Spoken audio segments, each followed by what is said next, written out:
Hello friends, आप सबका स्वागत है आपके अपने चैनल मान्यता में। Believe in the power of God. आज के इस वीडियो में हम जानेंगे कश्मीर में स्थित अमरनाथ गुफा मंदिर के बारे में। हिमालय में स्थापित भगवान शिव को समर्पित अमरनाथ का मंदिर हिंदुओं का सबसे प्रमुख तीर्थ स्थल में से एक है। यह तीर्थ श्रीनगर के उत्तर पूर्व में 135 किलोमीटर दूर स्थित है, जिसकी समुद्र तल से ऊंचाई करीब 13,600 फुट है। भगवान शिव के इस प्रमुख अमरनाथ गुफा में भगवान शंकर और माता पार्वती के अमरत्व का रहस्य बताया गया है। इसीलिए इस पवित्र स्थल को तीर्थों का तीर्थ भी कहा जाता है। इस पवित्र गुफा के दर्शन करने से भक्तों की हर मनोकामना पूरी होती है। यहाँ पहुँचना बेहद दुर्लभ है, किंतु भक्तगण बड़ी मुश्किलों के बाद भी यहाँ दर्शन करने पहुँचते हैं।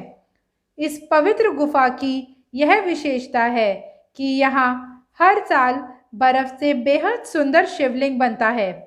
इसलिए इसे बर्फानी वाले बाबा, स्वयंभू हिमानी शिवलिंग आदि के नाम से भी जाना जाता है।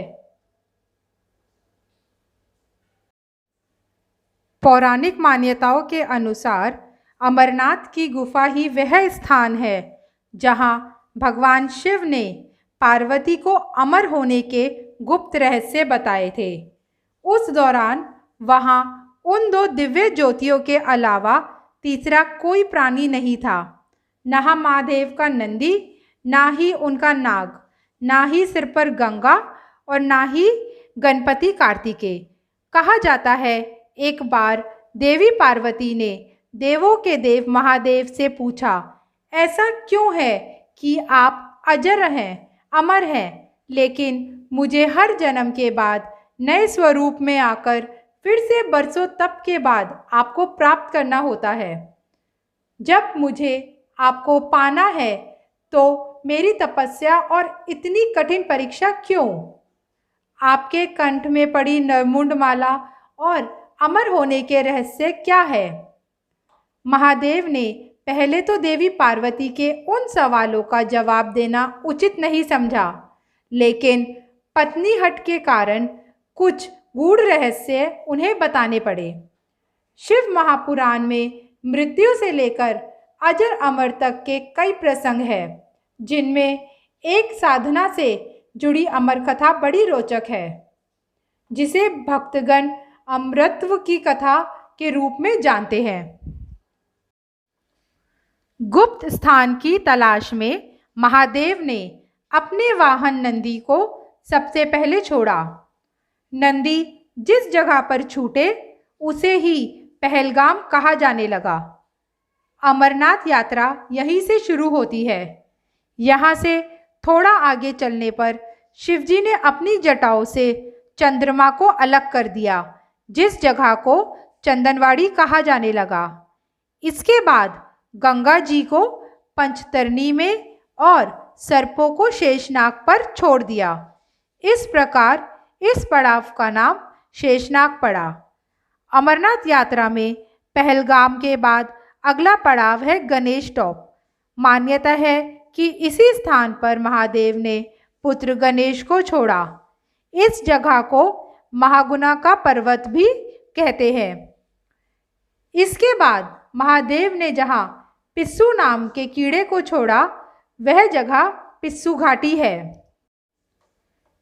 इस प्रकार महादेव ने अपने पीछे जीवनदायिनी पांचों तत्वों को स्वयं से अलग किया। इसके पश्चात पार्वती संग एक गुफा में महादेव ने प्रवेश किया। कोई तीसरा प्राणी यानी कोई व्यक्ति, पशु या पक्षी गुफा के अंदर घुस कथा ना सुन सके, इसलिए उन्होंने चारों ओर अग्नि प्रज्वलित कर दी। फिर महादेव ने जीवन के रहस्य की कथा शुरू कर दी। कथा सुनते सुनते देवी पार्वती को नींद आ गई। वह सो गईं और महादेव को पता नहीं चला। वह कथा सुनाते रहे। इस समय 2 कबूतर भी यह कथा सुन रहे थे और बीच बीच में गू गू की आवाज़ निकाल रहे थे। महादेव को लगा कि पार्वती मुझे सुन रही हैं। दोनों कबूतर सुनते रहे। जब कथा समाप्त होने पर महादेव का ध्यान पार्वती पर गया तो उन्हें पता चला कि वह तो सो रही हैं। तो कथा सुन कौन रहा था? उनकी दृष्टि तब उन 2 कबूतरों पर पड़ी तो महादेव को क्रोध आ गया। वह कबूतर का जोड़ा महादेव की शरण में आ गया और बोला, भगवान, हमने आपसे अमर कथा सुनी है। यदि आप हमें मार देंगे तो यह कथा झूठी हो जाएगी। हमें पथ प्रदान करें। इस पर महादेव ने उन्हें वर दिया कि तुम सदैव इस स्थान पर शिव व पार्वती के प्रति चिन्ह में रहोगे और कबूतर का यह जोड़ा अमर हो गया। मान्यता है कि आज भी इन 2 कबूतरों के दर्शन भक्तों को होते हैं। अमरनाथ गुफा में यह भी प्रकृति का ही चमत्कार है कि यहाँ बर्फ़ के शिवलिंग अपने आप आकार ले लेते हैं। पवित्र गुफा में एक और माँ पार्वती और श्री गणेश के भी अलग से बर्फ़ से निर्मित प्रतिरूपों के भी दर्शन किए जा सकते हैं। फ्रेंड्स, अगर आपको हमारी आज की दी गई जानकारी अच्छी लगी हो तो मेरे चैनल को ज़रूर सब्सक्राइब करें, वीडियो को लाइक एंड शेयर करें और नीचे दिए गए बेल बटन को क्लिक करें। हम आपके लिए नई वीडियोस लाते रहेंगे। Thank you for watching.